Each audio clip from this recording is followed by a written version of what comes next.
Hey everyone, welcome back to my channel. My name's Teresa. I do videos on whatever I want because I don't like putting myself in a box. And today I am talking about my fingers are just doing whatever they want. Anyways, today I am talking about my neuropsychological testing that I had done. I've been gone for a while because I was just kind of mentally like prepping for this test and everything, but I finally got it done on Tuesday. I do not have results back. I will get those this upcoming Tuesday. And then I will share results with you guys. I have a couple people that need the results and they're like top priority. So that will be next week's video is the actual results. I am going to have the appointment Tuesday to go over them with the person who did my testing, as that was an option. And I've read these results before because of my job, and it's very up to like your own personal thoughts on like what does this mean. um and so I really want her to like go through and tell me like, you know, what does this score mean versus what does this score mean. And so yeah. So I'll get the results on Tuesday, and then next week I will tell you guys all about that. And yeah, so I'm just gonna explain the kind of tests that I ended up doing. Um, and so I was tested for ADHD and dyscalculia, which I already know I have dyscalculia as I was put on an IEP in school, um, starting in first grade, and then I kept it until senior year of high school, and then I had accommodations going into college. I am going to address something which a lot of people in a dyscalculia Facebook group said, that schools don't diagnose dyscalculia and there is basically no accommodations for dyscalculia.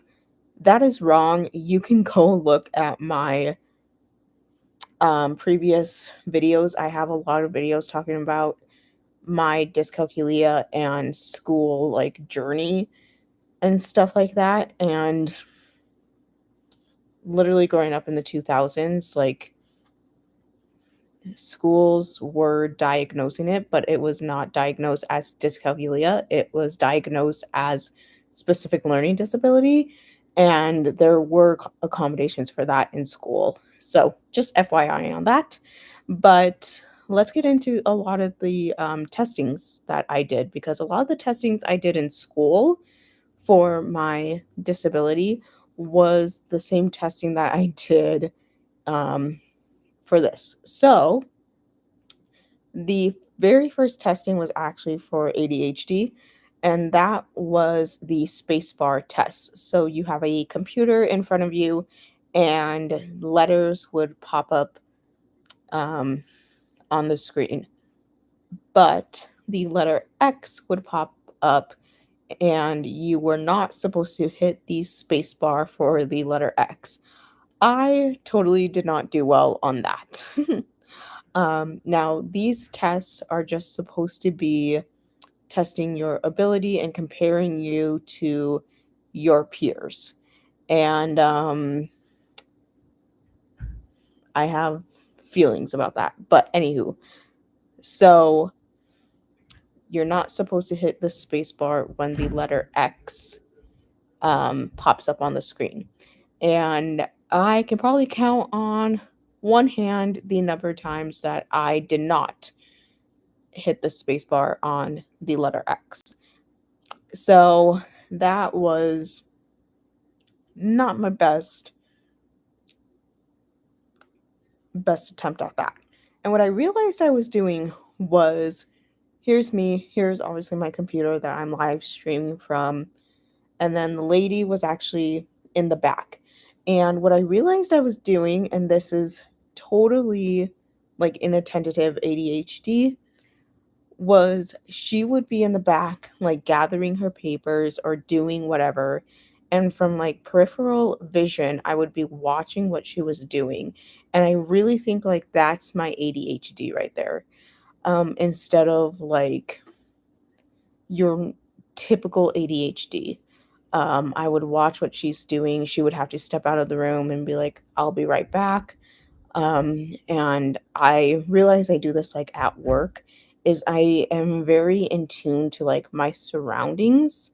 So I pick up on other people's conversations, which I'm not eavesdropping. Like I really don't remember any of the conversations people are having around me, but like I'll tune into the conversations they're having. I'm always because of where like I sit at work, I am always looking up to see like who's walking into the room, um, that sort of thing. So that was the first test that I did. Um, and then there was some math problems that I did, and there was a point where I guess I could have stopped and only did the ones that like I knew, which I should have just done the adding and subtracting ones and not even attempt to do the multiplication or division ones. Because then we got into some other ones that had like, I don't know, like a little like Y next to them. And then I did attempt to do one equaling for X because I do remember roughly how to like solve for that. I even tried to like work it out on the paper. And so yeah, I got way into it and she looked at it and she's like, "Oh, I don't even think my math skills go that high." And I'm like, "Well, mine don't, and you'll clearly see that when you look at this." Because I was just guessing at that point. And one test that I really struggled with, which I didn't think I would struggle so much with, was a lot of the word tests. So you would have two words and you would have to see how what they have like in common. So, and this one I got so like upset with afterwards. She asked me, "What do ocean tides and music have in common?" And you guys know me, you guys watch my um videos. If you guys really see me on TikTok, you guys know like I'm very music oriented. If you guys know me in real life, I'm very music oriented. I grew up doing band, I ended up doing choir, grew up doing theater. Like, theater literally is my life, it defines who I am. I'm a dancer. And so, yeah, done dance my entire life. Um, you would kind of think I would have an idea of what answer I could come up with, but I literally couldn't. I was like, I don't know. And then I looked it up at lunch, and it's sound waves. It's waves because ocean tides, ocean has waves, and music has sound waves. That's what they have in common. Yeah, that just went out the window. But in my defense, I'm very good at music theory and that sort of thing. And in my upbringing with music, we don't talk about like sound waves and how it travels, how the sound is traveling in like a certain space. So, kind of makes sense why I didn't connect the two. Um, I only took one class that wasn't even at school or for like a certificate program or anything that talked about like sound waves, but all of that stuff like went out the window. So yeah, did not even think about that. So, I really struggled with things like that. Uh, I did really good summing up like the short stories that I had to read and then having to repeat back what the story was about. I did really good with that. Trying to think like word wise, what else I struggled with.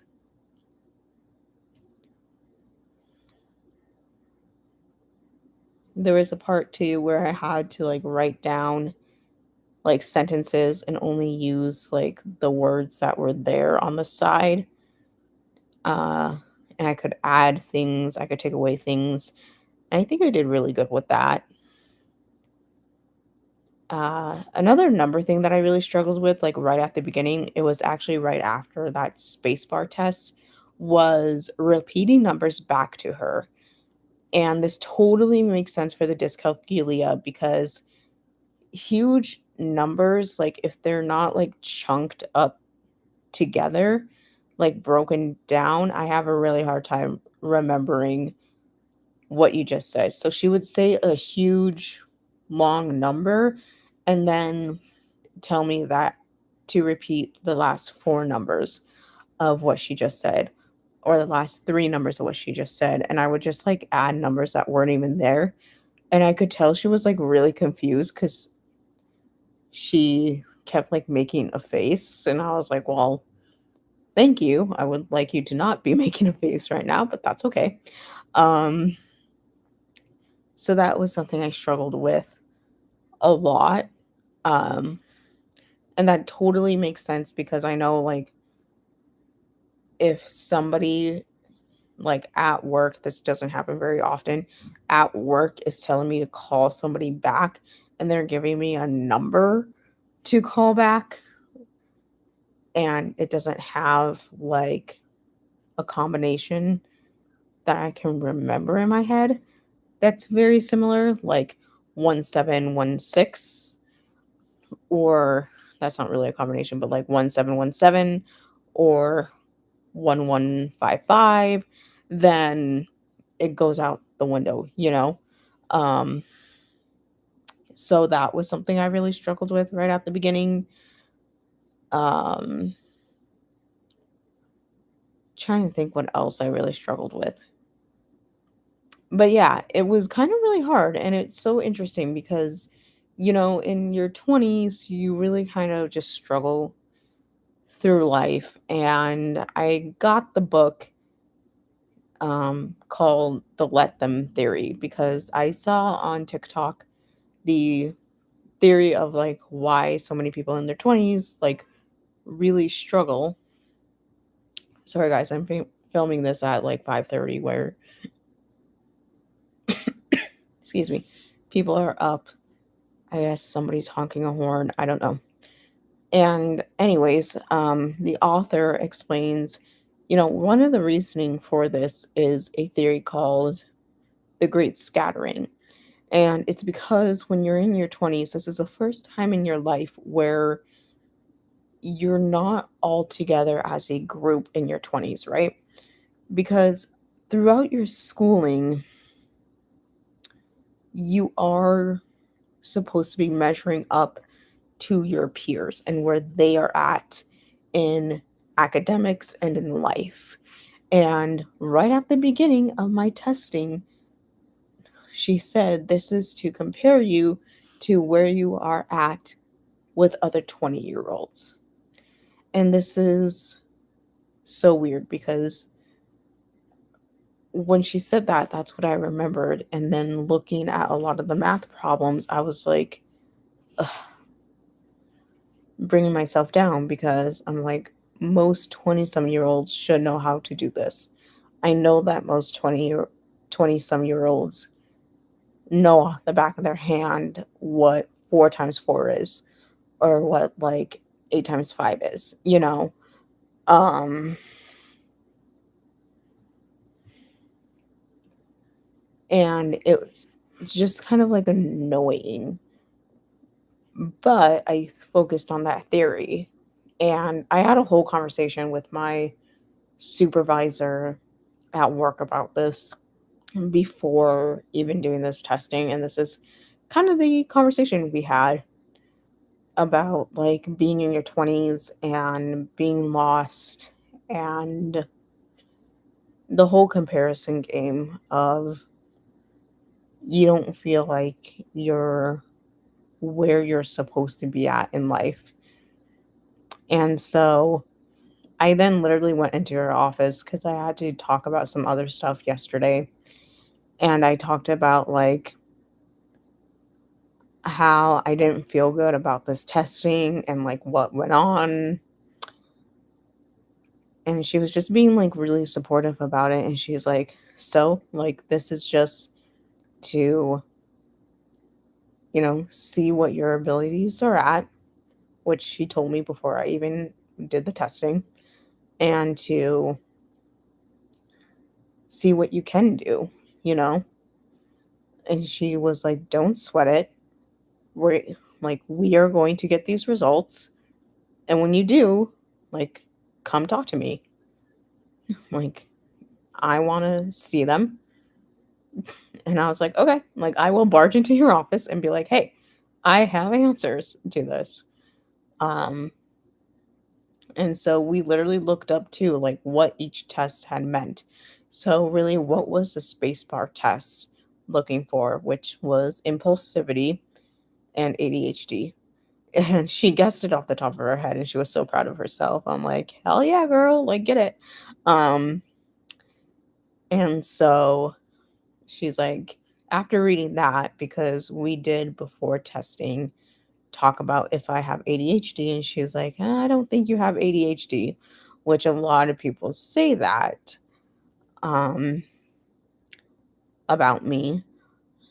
And that's why I still wanted to get tested because even on a self evaluation, I will self evaluate as not having ADHD. But I was like, we are still getting tested because I want the actual test results for that.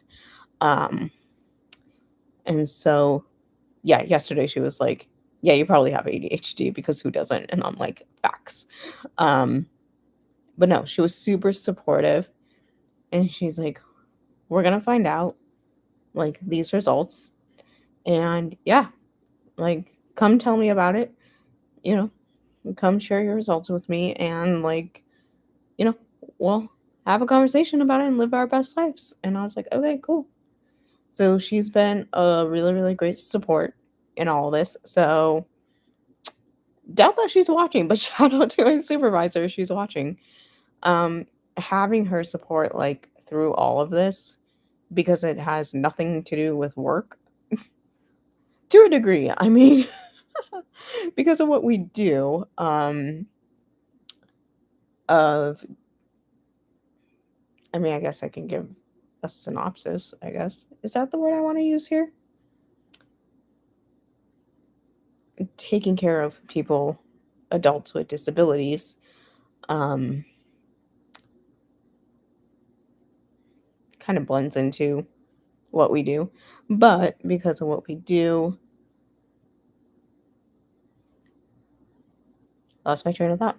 She's just been really supportive through all of it. So, anyways, so those were kind of the tests that we did. Oh, I did do the stupid block test as well, which is the white and red blocks. And you have to look at a photo and replicate it with the blocks. I did do this in school. And I will say this was a lot easier for me this time around than it was all those years when I did them in school.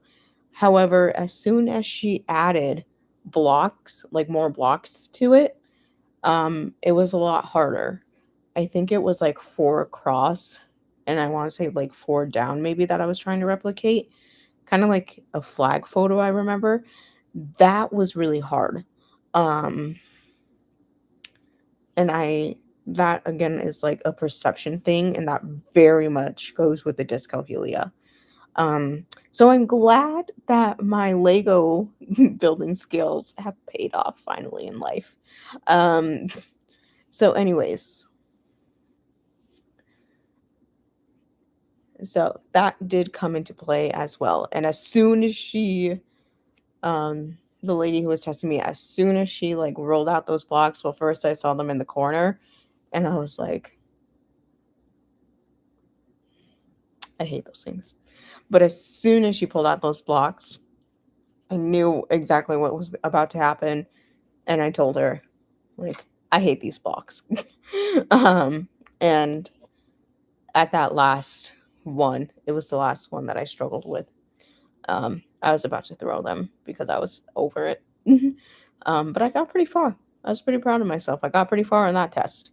So, but yes, um, I will have results on Tuesday. I will let you guys know how all that is. Hopefully, I remember kind of like what all is said with that. Um, but like I said, I got important people that kind of need those results first, which kind of includes my doctor, my VR, vocational rehabilitation counselor. I think those are kind of the two important people that need them first. Um, I feel like there might be a third one, but yeah. Well, obviously, got to go through it with my supervisor. Um, so I'm happy that I can go to her and like talk to her about it, and I think it's good information for her to have, just so she knows as well, because it might have some answers too on how to like best manage me, even though like she's doing great with me. Um, I will say that she's doing fantastic with me. And so yeah, but it can definitely help like another manager or somebody like that. Um, it can help everybody. It's good for everybody. I'll say that. And my other manager too, I should shout her out too, is has been very supportive through all of this. I don't want to leave her out at all. I have two supervisors, and they've both been like really supportive. I've just had more time to sit down with one about all of this and like talk to her, ask questions. But the other one too has offered to like sit down and like talk about it. Um, but both of them have been amazing and very, very supportive, both like at work and outside of work. And in fact, I actually that same day started my ballet class. Yes, I started an adult ballet class, and it was so needed, you guys, after that, because I have not formally done ballet in like 10 plus years ish. Um, since high school. And so I miss it so much. I missed being in a studio with people and like just the formal like training and everything. And oh my god, the first song we warmed up to, you guys, on bar was Wicked. Literally instrumentation to Wicked.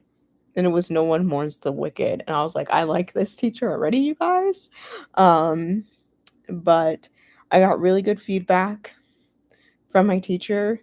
I, at the end of class, started to do like one of my turns, my PK turns. If you're dancers, you know what that is. And got really good feedback on my spotting, which I guess we're going to work on, I think on Tuesday, which will be good because my shoulder was like not really doing what it was supposed to be doing, or it was, and it was just overdoing what it was doing. I don't remember. Um, but yeah, she said my spotting was really good. One of the girls after class came into the dressing room and she was like, "Oh my god, you have like the perfect point." And I was like, "Oh my god, thank you. I haven't gotten that since I was a kid." And so I was like, "I'm glad my semi flat feet have come in handy for once." And she was like, "No, like, here's the thing, like, ballet teachers want like the flat feet and then like high arches, which is what you have." And I was like, "Oh, okay." Um, so yeah. So making friends already at ballet, and I love it. And the women in my class are just like so nice and so friendly and supportive, and it's such a good environment to be in. And I told my supervisor that as well, because I all of a sudden I was like, I didn't tell you what happened after my traumatic events on Tuesday, which I was talking about my testing.